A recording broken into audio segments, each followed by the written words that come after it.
تاسو به د دې خبرې معلومات وي چې کله شپه شي نو دا شیطانان او دغه کم نور مخلوقات چې دي دا راخواره شي او په دې ځمکه باندې شر او فساد چې دی دا خوروي.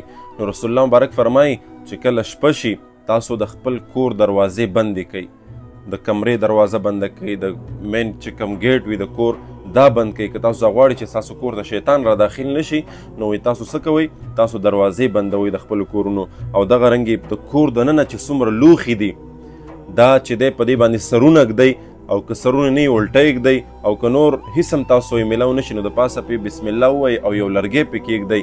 دغه رنګې کم د لوښو د اوبو چې کم لوښي دي، پخوا به مشکیزې وي، حدیث کې مشکیزه راغلې ده، خو اوس چې دی کم لوښي دي، کم ډرمونه دي، کم نور د اوبو چې کم لوښي دي د دې خولې وی وتړئ، بند یې کوئ. او دغه رنګې چې کومه چراغ دی، پخوا به چراغونه اوس رڼاګانې دي نو دا بند یې کوئ.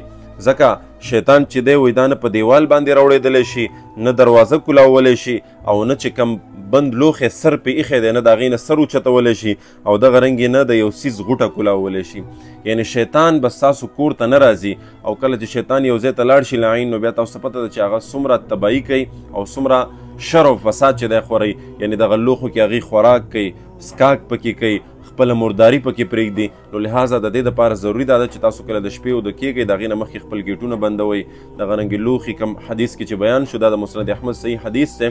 نو لحاظه تاسو کوشش کوئ په دغه خبرو باندې عمل کوئ، انشاءالله العظیم شیطان به ستاسو کور ته نه داخلیږي.